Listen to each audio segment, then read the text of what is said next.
These are the top 5 worst things you can do when trying to become sub 20. Now, the reason I'm making this video is so that you do not make the same mistakes I did when trying to learn how to become sub 20. And if you can make sure that you are not doing these 5 things, it'll help you so much. And if you are, stop doing them. You'll get a lot better, a lot faster. I promise you that. I've even taught some of my friends how to go from being 1 minute average to 20-second average.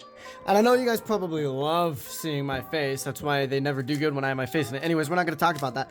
But what we are going to talk about is number 1, 2-look PLL. If you are doing 2-look PLL, stop it. And I know a lot of you are probably like, whoa, Nate, slow down. The algorithms for PLL are a lot longer. So if you try to do, let's say, a T perm and then a J perm, then you do the algorithm. It's so much slower because you have to do multiple moves that are like 18 to 21 moves long. And that is going to end up adding a lot of time to your solves. And if you could just buckle down and learn the 25 algorithms that there are to learn, you're gonna have a way nicer time when solving your PLL algorithms. Just so you guys know where to learn the PLL algorithms, you can go look them up at jperm.net/algs/PLL. I'll put that up on the screen right here. Just make sure you are not doing 2-look PLL. It will slow you down a ton. And at number 2, we've got pausing in between your OLL algorithms for 2-look OLL. A great example of this is right here in this case. What you would do is you're like, okay, I don't know this one, so I'm going to do one more to get to one I know. Oh, but I might know this one, so let me look and pause and see what it is. Oh, no, I don't know it. Okay, let's go on. That's what I mean by pausing in your 2-look OLL. And when you are doing it in a solve, this is what it'll look like.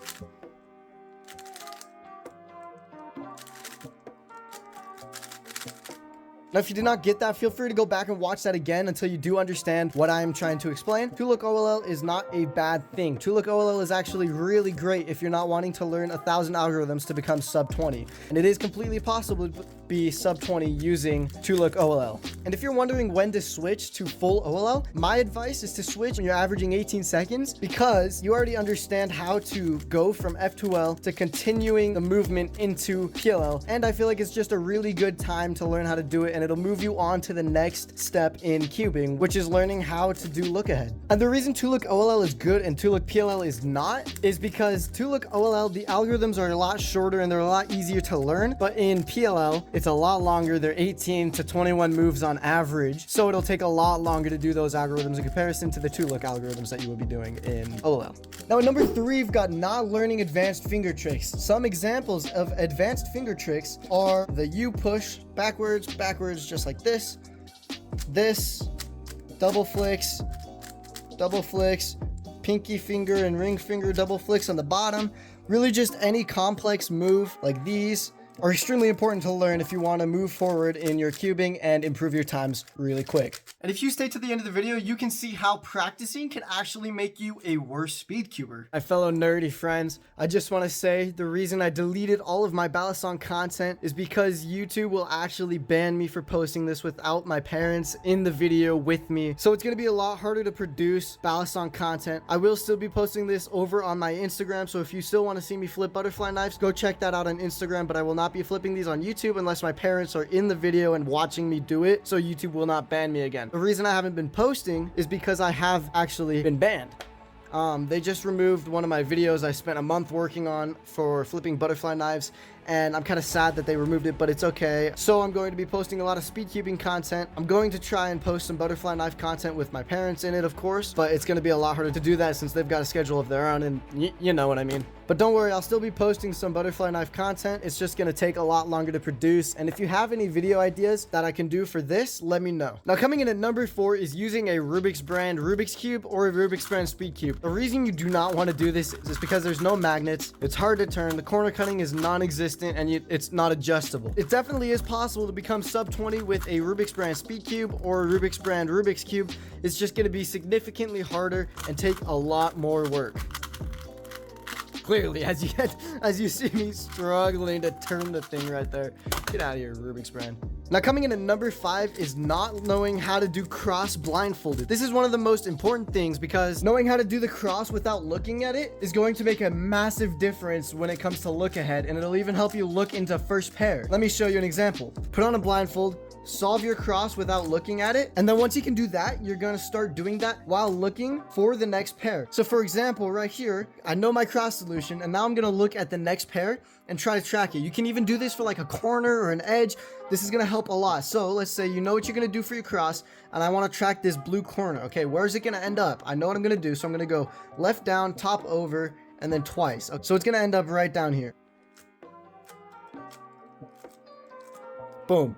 Just like that, you follow the piece. And you can do that for the edge pieces. So if you want to track the corner and the edge, feel free to do so. Just make sure you learn how to do it separately. This will make it a lot easier for you to learn how to track pieces. It's a little bit hard to get at first, but once you get it, this will make a massive difference in your solves and help you become a way faster solver. Just keep in mind that this is a little bit advanced. So when practicing this, don't expect to get it immediately, but take your time when learning how to do this and make sure you can do it good. And bonus tip coming in at number 6. Turning fast during your F2L. So this is a very controversial topic, but I believe that you should turn fast in your F2L until you're averaging sub 18. So when you're turning fast in your F2L, you're learning how to react faster, and it'll actually help with PLL and OLL in the long run. So for example, this pair is right here, this pair is right here. I'm just gonna watch this pair. I'm gonna do it as fast as I can. Pause, look for the next pair. Do that one as fast as I can. Pause, look for the next one. Do it as fast as I can. And then pause, look for the next one, do it as fast as I can. And the reason you're pausing and doing each pair at a time is because you want to be able to learn how to recognize pairs as fast as you can. And the reason you're doing this for such a little amount of time in your solving is so you can have time to learn how to react fast. And this is actually going to help your look ahead in the long run. I see this pair, I'm going to do it as fast as I can. Boom. See this pair, do it as fast as I can. Boom. Okay, and this is actually going to make it so you can get under that 20-second mark. This is what helped me, and it made a massive difference in my solves. Just learning how to turn fast comfortably is a very, very important thing to do. And learning this will definitely get you under the 20-second mark. Only do this till you're averaging sub 18 though. And once you're averaging sub 18, learn look ahead. Look ahead is being able to watch the next pair as you're solving the current pair. So let's say I see this pair right here. Okay, so I'm ready to put that in like that. But before I do that, I'm like, okay, I see this pair. I know what moves I have to do to get that pair in its spot. Now I'm going to look for the next pair and track those pieces. So you can start with like a corner or with an edge until you're comfortable enough to do both. But while I'm solving this pair, I'm going to be following this piece and this piece so I can know what to do next. So I do this, I put it in, and I know exactly what's next so that I can follow into that. And as I'm solving that next one, I'm going to be watching the other pair.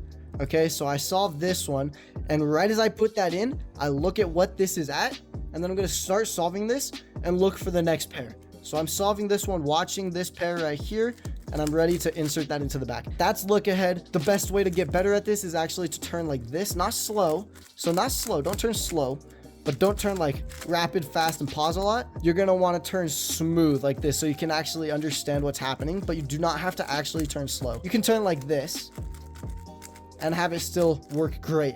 There's a faster turning style, but you can still understand what's going on the cube. That's how you do look ahead, and that's the best way to get faster.